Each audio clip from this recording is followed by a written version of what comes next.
I think continually of those who were truly great, by Stephen Spender. I think continually of those who were truly great, who, from the womb, remember the soul's history. Through corridors of light, where the hours are sun, endless and singing, whose lovely ambition was that their lips, still touched with fire, should tell us the spirit clotted from head to foot in song, and who hoarded from spring branches the desires falling across their bodies like blossoms. What is precious is never to forget the essential delight of the blood drawn from aged springs, breaking through rocks and worlds before our earth, never to deny its pleasure in the morning simple light, nor its grave evening demand for love, never to allow God to lead traffic to smother,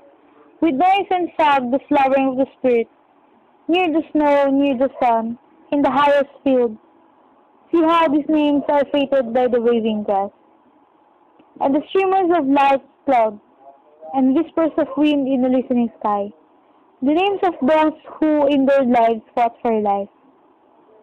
who were at their hearts the fire center. Born of the sun, they traveled a short while towards the sun, and left the vivid air signed with their honor.